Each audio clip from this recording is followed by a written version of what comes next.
मेरे प्यारे देशवासियों, नमस्कार। आप जानते हैं कि एक जरूरी कार्यक्रम के लिए मुझे अमेरिका जाना पड़ रहा है। तो मैंने सोचा कि अच्छा होगा कि अमेरिका जाने से पहले ही मैं मन की बात रिकॉर्ड कर दूं। सितंबर में जिस दिन मन की बात है, उसी तारीख को एक और महत्वपूर्ण दिन होता है। वैसे तो हम लोग बहुत सारे डेज याद रखते हैं, तरह तरह के डेज मनाते भी हैं। और अगर अपने घर में नौजवान बेटे बेटी हो, अगर उनको पूछोगे तो पूरे साल भर के कौन से डे कब आते हैं आपको पूरी सूची सुना देंगे। लेकिन एक और डे ऐसा है जो हम सबको याद रखना चाहिए। और ये डे ऐसा है जो भारत की परंपराओं से बहुत सुसंगत है। सदियों से जिस परंपराओं से हम जुड़े हैं, उससे जोड़ने वाला है।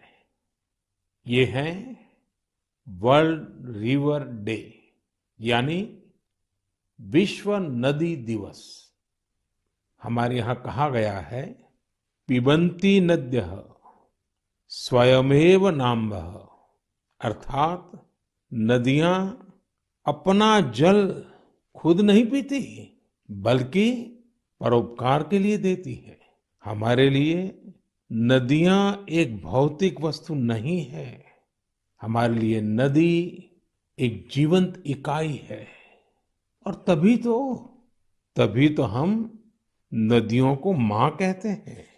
हमारे कितने ही पर्व हो, त्योहार हो, उत्सव हो, उमंग हो, ये सभी हमारी इन माताओं की गोद में ही तो होते हैं। आप सब जानते ही हैं, माघ का महीना आता है तो हमारे देश में बहुत लोग पूरे एक महीने माँ गंगा या किसी और नदी के किनारे कल्पवास करते हैं। अब तो ये परंपरा नहीं रही, लेकिन पहले के जमाने में तो परंपरा थी कि घर में स्नान करते हैं तो भी नदियों का स्मरण करने की परंपरा आज भले लुप्त हो गई हो या कहीं बहुत अल्प मात्रा में बची हो, लेकिन एक बहुत बड़ी परंपरा थी जो प्रातः में ही स्नान करते समय ही विशाल भारत की एक यात्रा करा देती थी। मानसिक यात्रा, देश के कोने कोने से जुड़ने की प्रेरणा बन जाती थी। और वो क्या था, भारत में स्नान करते समय एक श्लोक बोलने की परंपरा रही है। गंगे च यमुने चैव गोदावरी सरस्वती नर्मदे सिंधु कावेरी जले अस्मिन सन्निधि कुरु। पहले हमारे घरों में परिवार के बड़े ये श्लोक बच्चों को याद करवाते थे। और इससे हमारे देश में नदियों को लेकर आस्था भी पैदा होती थी। विशाल भारत का एक मानचित्र मन में अंकित हो जाता था। नदियों के प्रति जुड़ाव बनता था। जिस नदी को माँ के रूप में हम जानते हैं, देखते हैं, जीते हैं, उस नदी के प्रति एक आस्था का भाव पैदा होता था। एक संस्कार प्रक्रिया थी। साथियों, जब हमारे देश में नदियों की महिमा पर बात कर रहे हैं तो स्वाभाविक रूप से हर कोई एक प्रश्न उठाएगा, और प्रश्न उठाने का हक भी है, और इसका जवाब देना ये हमारी जिम्मेवारी भी है। कोई भी सवाल पूछेगा कि भाई आप नदी के इतने गीत गा रहे हो, नदी को माँ कह रहे हो, तो ये नदी प्रदूषित क्यों हो जाती है? हमारे शास्त्रों में तो नदियों में जरा सा प्रदूषण करने को भी गलत बताया गया है। और हमारी परंपराएं भी ऐसी रही है। आप तो जानते हैं, हमारे हिंदुस्तान का जो पश्चिमी हिस्सा है, खास करके गुजरात और राजस्थान, वहाँ पानी की बहुत कमी है। कई बार अकाल पड़ता है, और इसलिए वहाँ के समाज जीवन में एक नई परंपरा डेवलप हुई है। जैसे गुजरात में बारिश की शुरुआत होती है तो गुजरात में जल जीलनी एकादशी मनाते हैं। मतलब कि आज के युग में हम जिसको कहते हैं कैच द रेन, वो वही बात है कि जल के एक एक बिंदु को अपने में समेटना, जल जीलनी। उसी प्रकार से बारिश के बाद बिहार और पूरब के हिस्सों में छठ का महापर्व मनाया जाता है।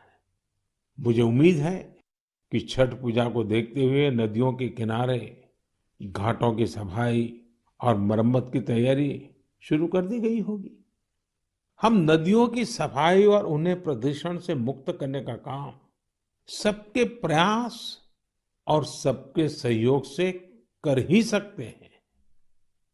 नमामि गंगे मिशन भी आज आगे बढ़ रहा है, तो इसमें सभी लोगों के प्रयास एक प्रकार से जन जागृति, जन आंदोलन, उसकी बहुत बड़ी भूमिका है। साथियों, जब नदी की बात हो रही है, माँ गंगा की बात हो रही है, तो एक और बात की और भी आपका ध्यान आकर्षित करने का मन करता है। बात जब नमामि गंगे की हो रही है, तो जरूर एक बात पर आपका ध्यान गया होगा और हमारे नौजवानों का तो पक्का गया होगा। आजकल एक विशेष ई ऑक्शन, ई नीलामी चल रही है। ये इलेक्ट्रॉनिक नीलामी उन उपहारों की हो रही है जो मुझे समय समय पर लोगों ने दिए हैं। इस नीलामी से जो पैसा आएगा वो नमामि गंगे अभियान के लिए ही समर्पित किया जाता है। आप जिस आत्मीय भावना के साथ मुझे उपहार देते हैं, उसी भावना को ये अभियान और मजबूत करता है। साथियों, देश भर में नदियों को पुनर्जीवित करने के लिए, पानी की स्वच्छता के लिए सरकार और समाज सेवी संगठन निरंतर कुछ न कुछ करते रहते हैं। आज से नहीं, दशकों से ये चलता रहता है। कुछ लोग तो ऐसे कामों के लिए अपने आप को समर्पित कर चुके होते हैं और यही परंपरा, यही प्रयास, यही आस्था हमारी नदियों को बचाए हुए है। और हिंदुस्तान के किसी भी कोने से जब ऐसी खबरें मेरे कान पे आती हैं, ऐसे काम करने वालों के प्रति एक बड़ा आदर का भाव मेरे मन में जगता है और मेरा भी मन करता है कि वो बातें आपको बताऊं। आप देखिए, तमिलनाडु के वेल्लोर और तिरुवन्नामलाई जिले का एक उदाहरण देना चाहता हूँ।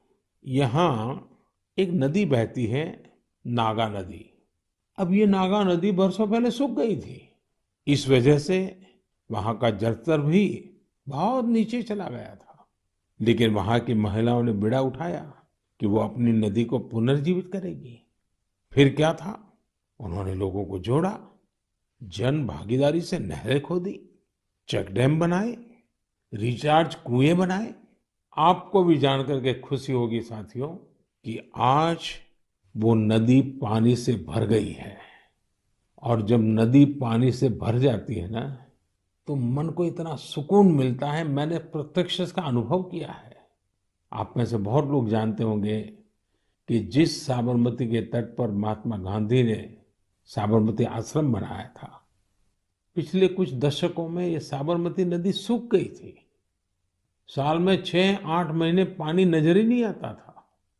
लेकिन नर्मदा नदी और साबरमती नदी को जोड़ दिया, तो अगर आज आप अहमदाबाद जाओगे तो साबरमती नदी का पानी ऐसा मन को प्रफुल्लित करता है।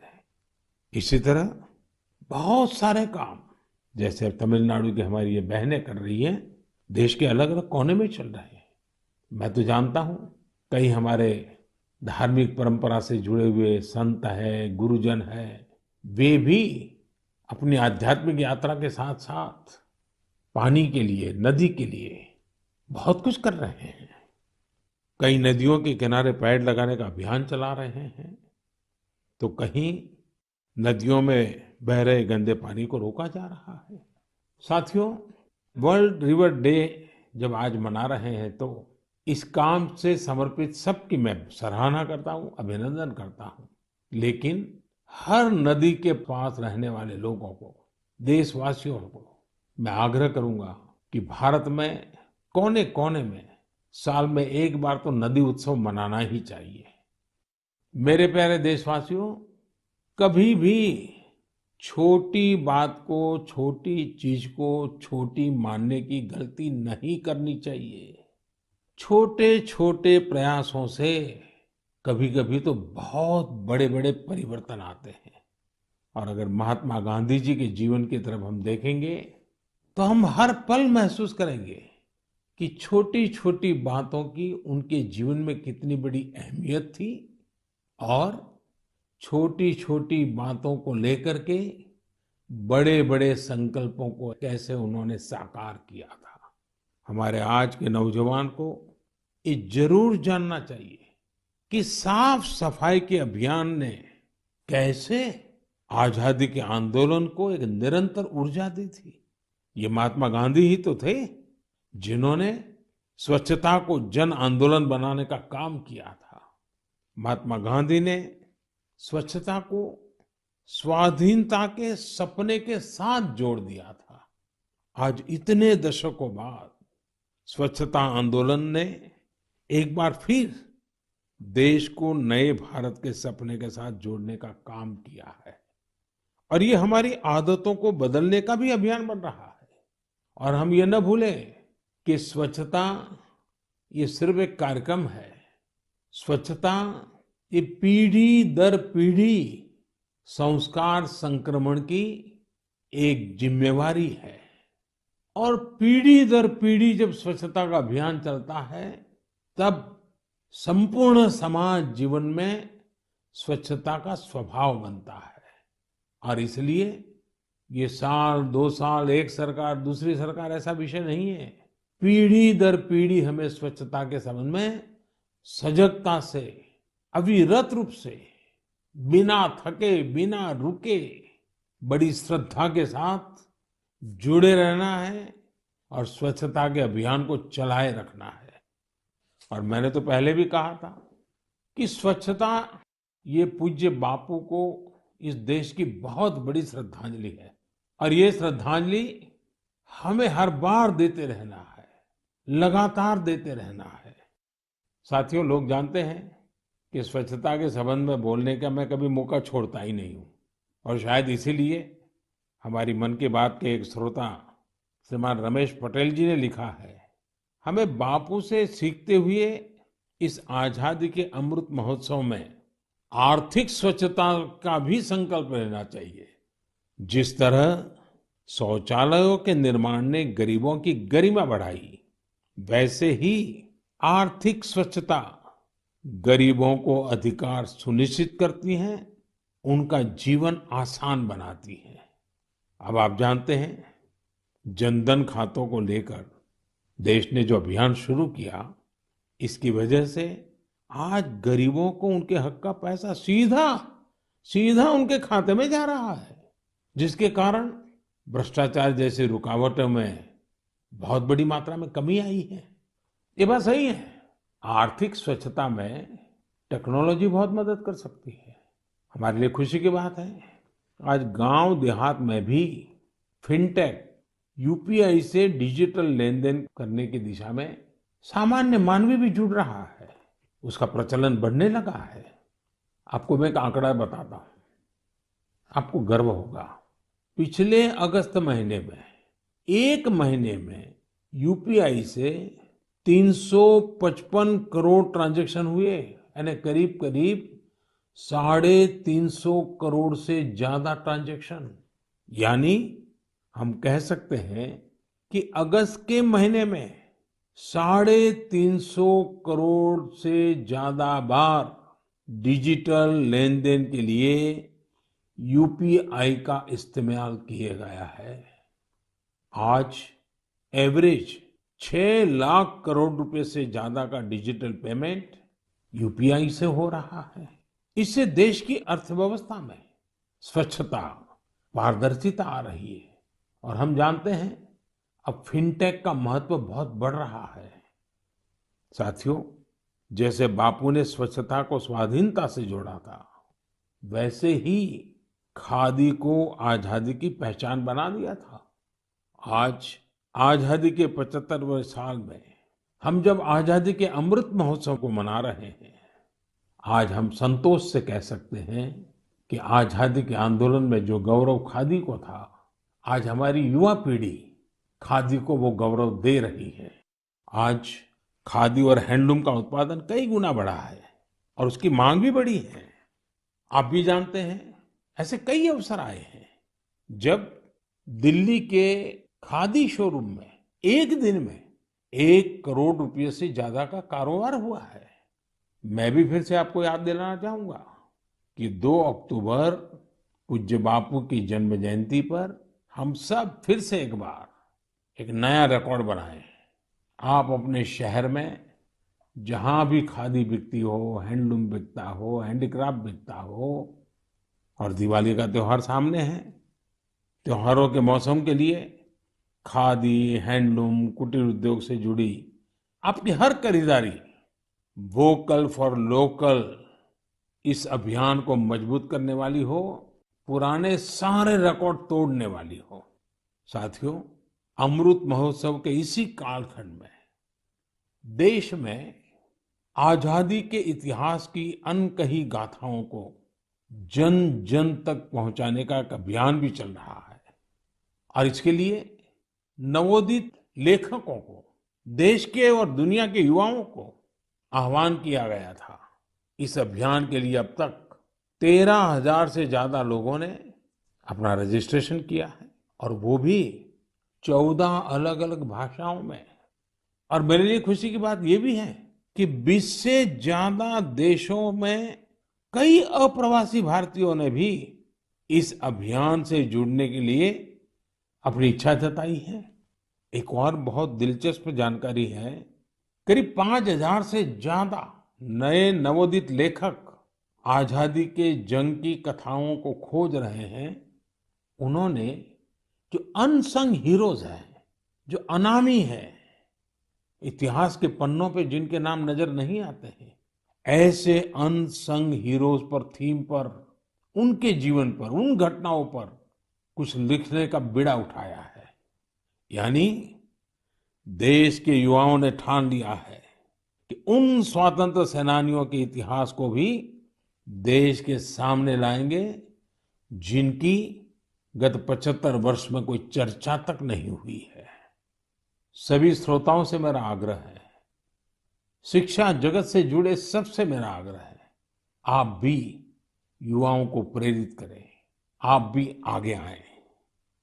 और मेरा पक्का विश्वास है कि आजादी के अमृत महोत्सव में इतिहास लिखने का काम करने वाले लोग इतिहास बनाने भी वाले हैं। मेरे प्यारे देशवासियों, सियाचिन ग्लेशियर के बारे में हम सभी जानते हैं।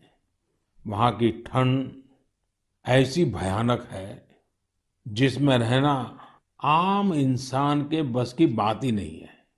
दूर दूर तक बर्फ ही बर्फ, और पेड़ पौधों का तो नामो निशान नहीं है। यहाँ का तापमान -60 डिग्री तक भी जाता है।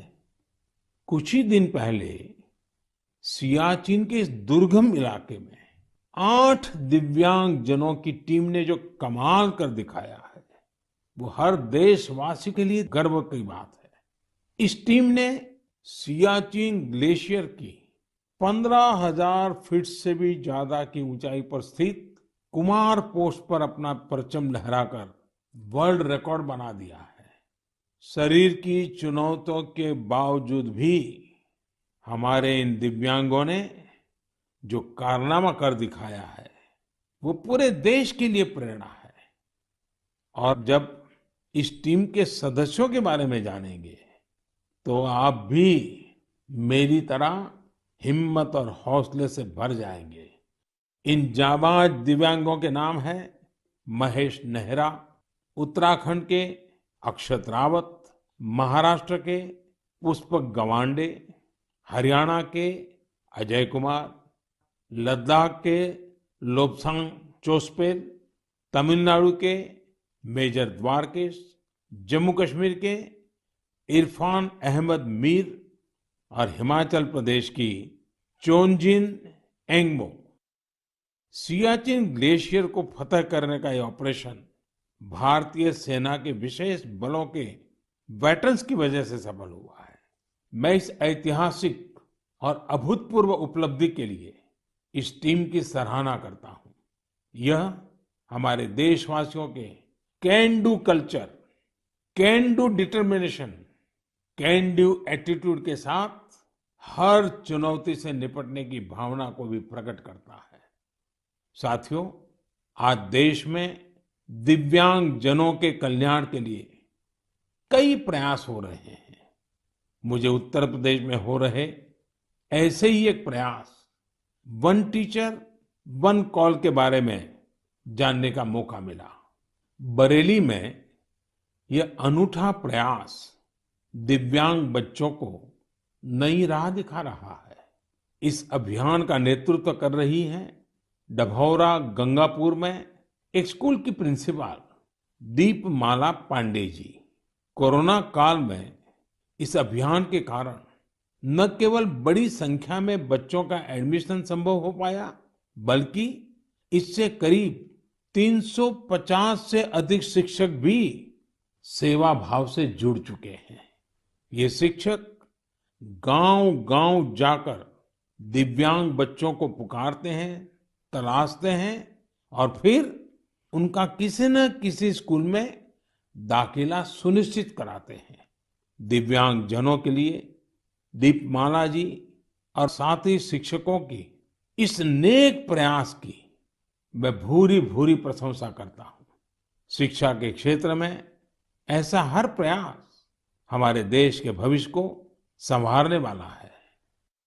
मेरे प्यारे देशवासियों, आज हम लोगों की जिंदगी का हाल ये है कि एक दिन में सैकड़ों बार कोरोना शब्द हमारे कान पर गूंजता है। 100 साल में आई सबसे बड़ी वैश्विक महामारी कोविड-19 ने हर देशवासी को बहुत कुछ सिखाया है। हेल्थ केयर और वेलनेस को लेकर आज जिज्ञासा भी बढ़ी है और जागरूकता भी। हमारे देश में पारंपरिक रूप से ऐसे नेचुरल प्रोडक्ट्स प्रचुर मात्रा में उपलब्ध हैं जो वेलनेस यानी सेहत के लिए बहुत फायदेमंद है। ओडिशा के कालाहांडी के नांदोल में रहने वाले पतायत साहू जी इस क्षेत्र में बरसों से एक अनोखा कार्य कर रहे हैं। उन्होंने 1.5 एकड़ जमीन पर मेडिसिनल प्लांट लगाए हैं। यही नहीं, साहू जी ने इन मेडिसिनल प्लांट्स को डॉक्यूमेंटेशन भी किया है। मुझे रांची के सतीश जी ने पत्र के माध्यम से ऐसी ही एक और जानकारी साझा की है। सतीश जी ने झारखंड के एक एलोवेरा विलेज की ओर मेरा ध्यान दिलाया है। रांची के पास ही देवरी गांव की महिलाओं ने मंजू कश्यप जी के नेतृत्व में बिरसा कृषि विद्यालय से एलोवेरा की खेती का प्रशिक्षण लिया था। इसके बाद उन्होंने एलोवेरा की खेती शुरू की। इस खेती से न केवल स्वास्थ्य के क्षेत्र में लाभ मिला, बल्कि इन महिलाओं की आमदनी भी बढ़ गई। कोविड महामारी के दौरान भी इन्हें अच्छी आमदनी हुई। इसकी एक बड़ी वजह यह थी कि सैनिटाइजर बनाने वाली कंपनियां सीधे इन्हीं से एलोवेरा खरीद रही थी। आज इस कार्य में करीब 40 महिलाओं की टीम जुटी है और कई एकड़ में एलोवेरा की खेती होती है। ओडिशा के पतायत साहू जी हो या फिर देवरी में महिलाओं की ये टीम, इन्होंने खेती को जिस प्रकार स्वास्थ्य के क्षेत्र से जोड़ा है, वो एक अपने आप में मिसाल है। साथियों, आने वाली 2 अक्टूबर को लाल बहादुर शास्त्री जी की भी जन्म जयंती होती है। उनकी स्मृति में ये दिन हमें खेती में नए नए प्रयोग करने वालों की भी शिक्षा देता है। मेडिसिनल प्लांट के क्षेत्र में स्टार्टअप को बढ़ावा देने के लिए मेडी हब टीबीआई के नाम से एक इंक्यूबेटर गुजरात के आणंद में काम कर रहा है। मेडिसिनल और एरोमेटिक प्लांट से जुड़ा ये इंक्यूबेटर बहुत कम समय में ही 15 एंटरप्रेन्योर्स के बिजनेस आइडिया को सपोर्ट कर चुका है। इस इंक्यूबेटर की मदद पाकर ही सुधा चेब्रोलू जी ने अपना स्टार्टअप शुरू किया है। उनकी कंपनी में महिलाओं को प्राथमिकता दी जाती है और उन्हीं पर इनोवेटिव हर्बल फॉर्मुलेशंस की भी जिम्मेदारी है। एक और एंटरप्रेन्योर सुभाश्री जी ने जिन्हें भी इसी मेडिसिनल और एरोमेटिक प्लांट इंक्यूबेटर से मदद मिली है। सुभाश्री जी की कंपनी हर्बल रूम और कार फ्रेशनर के क्षेत्र में काम कर रही है। उन्होंने एक हर्बल टेरेस गार्डन भी बनाया है जिसमें 400 से ज्यादा मेडिसिनल हर्ब्स हैं। साथियों, बच्चों में मेडिसिनल और हर्बल प्लांट्स के प्रति जागरूकता बढ़ाने के लिए आयुष मंत्रालय ने एक दिलचस्प पहल की है और इसका बीड़ा उठाया है हमारे प्रोफेसर आयुष्मान जी ने। हो सकता है कि जब आप ये सोचें कि आखिर प्रोफेसर आयुष्मान है कौन, दरअसल प्रोफेसर आयुष्मान एक कॉमिक बुक का नाम है। इसमें अलग अलग कार्टून किरदारों के जरिए छोटी छोटी कहानियां तैयार की गई हैं।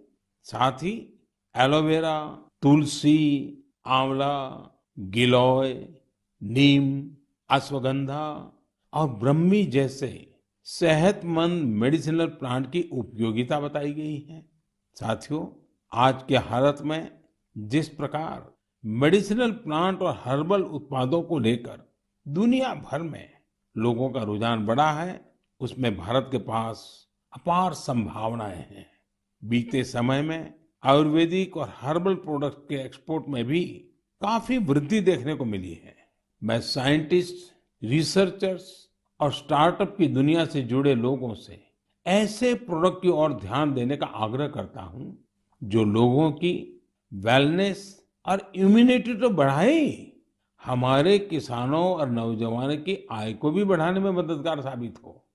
साथियों, पारंपरिक खेती से आगे बढ़कर खेती में हो रहे नए प्रयोग, नए विकल्प लगातार स्वरोजगार के नए साधन बना रहे हैं।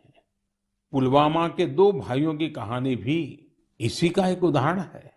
जम्मू कश्मीर के पुलवामा में बिलाल अहमद शेख और मुनीर अहमद शेख ने जिस प्रकार अपने लिए नए रास्ते तलाशे, वो न्यू इंडिया की एक मिसाल है। 39 साल के बिलाल अहमद जी हाईली क्वालिफाइड है। उन्होंने कई डिग्रियां हासिल कर रखी है। अपनी उच्च शिक्षा से जुड़े अनुभवों का इस्तेमाल आज वो कृषि में खुद का स्टार्टअप बनाकर कर रहे हैं। बिलाल जी ने अपने घर पर ही वर्मी कंपोस्टिंग की यूनिट लगाई है। इस यूनिट से तैयार होने वाले बायो फर्टिलाइजर से न केवल खेती में काफी लाभ हुआ है, बल्कि यह लोगों के लिए रोजगार के अवसर भी लेकर आया है। हर साल इन भाइयों की यूनिट से किसानों को करीब 3000 क्विंटल वर्मी कंपोस्ट मिल रहा है।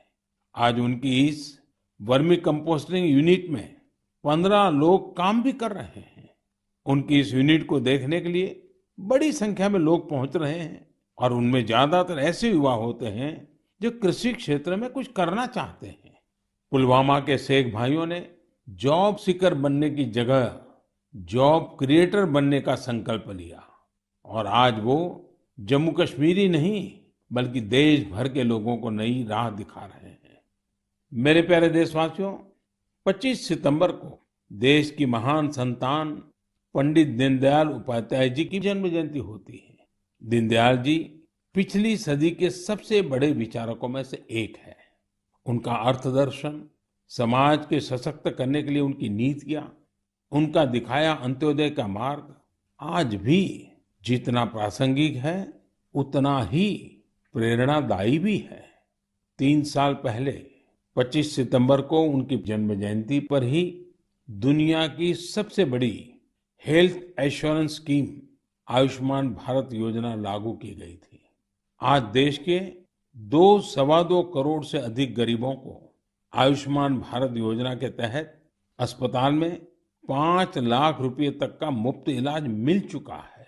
गरीब के लिए इतनी बड़ी योजना दीनदयाल जी के अंत्योदय दर्शन को ही समर्पित है। आज के युवा अगर उनके मूल्यों और आदर्शों को अपने जीवन में उतारें तो ये उनके बहुत काम आ सकता है। एक बार लखनऊ में दीनदयाल जी ने कहा था, कितनी अच्छी अच्छी चीजें, अच्छे अच्छे गुण हैं, ये सब हमें समाज से ही तो प्राप्त होते हैं। हमें समाज का कर्ज चुकाना है, इस तरह का विचार करना ही चाहिए। यानी दीनदयाल जी ने सीख दी कि हम समाज से, देश से इतना कुछ लेते हैं, कहेंगे इस बारे में सोचना चाहिए। ये आज के युवाओं के लिए बहुत बड़ा संदेश है। साथियों, दीनदयाल जी के जीवन से हमें कभी हार न मानने की भी सीख मिलती है। विपरीत राजनीतिक और वैचारिक परिस्थितियों के बावजूद भारत के विकास के लिए स्वदेशी मॉडल के विजन से वे कभी डिगे नहीं। आज बहुत सारे युवा बने बनाए रास्तों से अलग होकर आगे बढ़ना चाहते हैं। वे चीजों को अपनी तरह से करना चाहते हैं। दीनदयाल जी के जीवन से उन्हें काफी मदद मिल सकती है।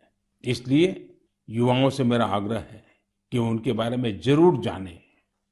मेरे प्यारे देशवासियों, हमने आज बहुत से विषयों पर चर्चा की। जैसा हम बात भी कर रहे थे, आने वाला समय त्योहारों का है। पूरा देश मर्यादा पुरुषोत्तम श्री राम की असत्य पर विजय का पर्व भी मनाने वाला है। लेकिन इस उत्सव में हमें एक और लड़ाई के बारे में याद रखना है, वो है देश की कोरोना से लड़ाई। टीम इंडिया इस लड़ाई में रोज नए रिकॉर्ड बना रही है। वैक्सीनेशन में देश ने कई ऐसे रिकॉर्ड बनाए हैं जिसकी चर्चा पूरी दुनिया में हो रही है। इस लड़ाई में हर भारतवासी की अहम भूमिका है। हमें अपनी बारी आने पर वैक्सीन तो लगवानी ही है, पर इस बात का भी ध्यान रखना है कि कोई इस सुरक्षा चक्र से छूट न जाए। अपने आसपास जिसे वैक्सीन नहीं लगी है, उसे भी वैक्सीन सेंटर तक ले जाना है। वैक्सीन लगने के बाद भी जरूरी प्रोटोकॉल का पालन करना है। मुझे उम्मीद है इस लड़ाई में एक बार फिर टीम इंडिया अपना परचम लहराएगी। हम अगली बार कुछ और विषयों पर मन की बात करेंगे। आप सभी को, हर देशवासी को त्योहारों की बहुत बहुत शुभकामनाएं। धन्यवाद। सब्सक्राइब कीजिए हमारे चैनल को